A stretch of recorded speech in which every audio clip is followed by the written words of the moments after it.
چونکہ اللہ نے مال دیا ہے. ہم دنیا میں خالی ہاتھ آئے تھے, ننگے آئے تھے, مجبور و معذور بن کر آئے تھے, جسم پر کپڑے بھی نہیں تھے ہمارے جب ہم دنیا میں آئے تھے, ننگے آئے تھے.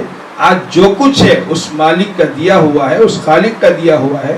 اللہ تعالیٰ مطالبہ کرتے ہیں کہ میرے نام پر خرچ کرو, میرے نام پر لٹاؤ, تو اللہ تعالیٰ اس پر دیتے ہیں, بڑی غیرت والے ہیں. اللہ تعالیٰ دنیا میں 10 گنا بنا کر لوٹاتے ہیں. مال کو جب اللہ کے نام پر خرچ کیا جاتا ہے وہ مال ضائع نہیں ہوتا, بلکہ مال میں اللہ برکت دیتے ہیں, اس مال میں اللہ اضافہ کر دیتے ہیں. تو لہٰذا ہمارے آقا فرماتے ہیں مال کو غنیمت جانو فقر آنے سے پہلے. 5ویں جو نصیحت ہے, جو پورا خلاصہ ہے زندگی کا, فرمایا اللہ کے نبی فرماتے ہیں زندگی کو غنیمت جانو موت آنے سے پہلے پہلے. اگر کسی کی سانس باقی ہے, کسی کے دن باقی ہیں, اسی لیے علماء فرماتے ہیں حدیث کی روشنی میں اللہ کے نبی دن میں 7 مرتبہ موت کو یاد دلائے ہیں. 7 مرتبہ ہر نماز کے وقت میں ہمارے آقا فرماتے جب تم نماز پڑھو اس تصور سے پڑھو کہ میری زندگی کی آخری نماز. ہر نماز میں موت کو یاد دلایا. تو اس طرح 5 نماز میں 5 مرتبہ موت کو یاد دلایا ہمارے آقا نے.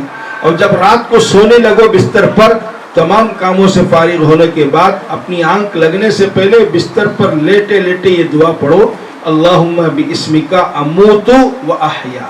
اس دعا میں اللہ کے نبی نے موت کو یاد دلایا ہے, میں تیرا نام لے کر مرتا ہوں, حالانکہ سو رہا ہے, بستر میں ہے, اور بہت سارے پلان ہیں اس کے, کل صبح سے بہت سارے پروگرامز ہیں, میٹنگز ہیں, بہت ساری جگہ اس کو جانا ہے, لیکن اس کے باوجود ہمارے آقا اس کو موت کو یاد دلا رہے ہیں, چونکہ نیند جو ہے وہ موت کی بہن ہے. ہو سکتا ہے یہ تیرا سونا, تیری یہ رات زندگی کی آخری رات بن جائے, پھر دوبارہ تجھے سورج دیکھنا نصیب نہ ہو, پھر دوبارہ تجھے دن دیکھنا نصیب نہ ہو. اس لیے ہمارے آقا نے سوتے وقت میں موت کو یاد دیا. اسی طرح جب کسی کی نیند سے بیداری ہو جائے, آنکھ کھل جائے, اس کی سانس باقی ہے, اٹھتے ہی کپڑے پہننے سے پہلے, بیت الخلا, استنجا, ٹوائلٹ کو جانے سے پہلے, بستر پر آنکھ کھلتے ہی ہمارے آقا نے فرمایا اللہ کا شکر ادا کرو, الحمدللہ الذی احیانا بعدما اماتنا. یہاں بھی موت کو یاد دلایا. تمام تعریفیں اس اللہ کے لیے ہیں جو موت کے بعد دوبارہ اللہ نے مجھے زندگی دے. ہو سکتا تھا کہ میری رات آخری رات بن جائے. تو اس طرح دن میں 7 مرتبہ ہمارے آقا نے موت کو یاد دلایا. تو یہ زندگی کو غنیمت جانو, موت آنے سے پہلے پہلے. کس کی کب آئے گی کوئی نہیں سوچ سکتا, کسی کو تصور نہیں ہے. اب تو آئے دن یہ نظارے ہم دیکھ رہے ہیں, کسی کے بارے میں وہم و گمان بھی نہیں آتا, یقین بھی نہیں آ سکتا. ایسے ایسے لوگ ہمارے اپنے عزیزوں میں, رشتہ داروں میں, تعلق رکھنے والوں میں, مل بیٹھنے والوں میں اس طرح دنیا سے چلے گئے جن کے بارے میں ہم تصور نہیں کر سکتے. تو اس لیے یہ حدیث کی روشنی میں 5 باتیں ہم سب کو اپنی زندگی میں اتار لینا چاہیے. میں پھر دوبارہ ان باتوں کو دہراتا ہوں. فرصت کو غنیمت جانو مشغولی آنے سے پہلے پہلے, صحت کو غنیمت جانو بیماری آنے سے پہلے پہلے, جوانی کو غنیمت جانو بڑھاپا آنے سے پہلے پہلے, مال کو غنیمت جانو فقر آنے سے پہلے پہلے, اور زندگی کو غنیمت جانو موت آنے سے پہلے پہلے. تو اس لیے بھائیوں, دوستوں, بزرگوں اور ہماری بہنیں, جتنی ہماری یہاں بہنیں بیٹھی ہیں, جہاں تک ہماری آواز جا رہی ہے, سب نیت کریں, ارادہ کریں. یہ 3-4 باتیں جو میں نے آپ کے سامنے رکھی ہیں, اپنی ذات سے متعلق جو ہم کو فکر کرنا ہے, آخرت کی تیاری کرنا ہے, اس میں بھی اپنے آپ کو لگائیں. اور ہمارے جو محسن, جو جن کا انتقال ہو گیا ہے, جن پر ہمارا احسان ہے, چاہے وہ باپ کی شکل میں ہو, شوہر کی شکل میں ہو, بھائی کی شکل میں ہو, دوست کی شکل میں ہو, سرپرست کی شکل میں ہو, اس پر ہمارا حق بنتا ہے کہ ہم ایصال ثواب کا اہتمام کریں, دعاؤں میں یاد رکھیں, اور روزانہ ایک معمول بنا کر ایصال ثواب کا اہتمام کریں. اور اسی طرح جو ہے جن کے رشتہ دار انتقال ہو گئے, ان کے لیے تسلی کی بات یہ ہے کہ مرنے والے تو گئے, بہت اچھی حالت میں موت آئی, چونکہ نیک آدمی تھے, موت بھی اچھی حالت میں آئی, جمعہ کا دن نصیب ہوا, اور بیماری کی وجہ سے اللہ نے شہادت کا مرتبہ بھی ان کو دے دیا. یہ خوش نصیبی کی بات ہے, اور اتنا بڑا مجمع ان کے حق میں اچھے ہونے کی, خیر ہونے کی, نیک ہونے کی گواہی دیتا ہے. تو فرمایا کہ اس طرح کے لوگوں کی گواہی پر اللہ کی طرف سے فیصلے بھی ایسے ہی ہوتے ہیں. تو اس لیے بڑی خوشی کی بات ہے کہ اللہ تعالیٰ ان کی مغفرت فرمائے, جنت الفردوس میں اعلیٰ علیین میں جگہ عطا فرمائے. اب یہاں جتنے حضرات بیٹھے ہیں, بالخصوص ہمارے جامعہ مسجد کی کمیٹی کے ذمہ داروں سے میں درخواست کرتا ہوں, چونکہ کمال بھائی کے بہت سارے خواب تھے, بہت سارے انہوں نے عزائم کیے، ارادے کیے اور بہت ساری انہوں نے نیتیں کی، ایک اچھا سا نظام، تعلیمی نظام کو اچھا سا بنانا، بچوں میں، بچیوں میں، عورتوں میں برابر وہ ہم سے مشورہ کرتے تھے، ہم کو اپنی مسجد کی دعوت دیتے تھے. ہم لوگ کئی مرتبہ مسجد کو آئے اور وہاں کے علاقے کا حالات کا جائزہ لیے اور دارالقضا وہاں کھولنے کا ان کی ارادہ تھا. بہت سارے کام کرنے کے فیصلے کر رہے تھے، نیت کر رہے تھے. اسی جذبے کی وجہ سے ماشاءاللہ ایک خدمت کا ایک دروازہ آکسیجن سلنڈر کے بہانے سے اور دوسرے کاموں کے لیے اللہ نے ان کی پوری ٹیم کو چنا، کام کیا اور کام کرتے رہے. اس مرتبہ تو بہت سارے تقاضے انہوں نے پورے کیے. گویا گزشتہ سال جو آکسیجن سلنڈر بہت ساری جگہ شروع ہوا سینٹر، وہ تو ختم ہو گیا، بند ہو گیا 2 مہینے کے بعد. لیکن یہ ماشاءاللہ اس جامعہ مسجد کی کمیٹی میں جس میں کمال صاحب بھی تھے ان کے ساتھی، ماشاءاللہ پورا سال اس کا سلسلہ جاری رکھتے رہے.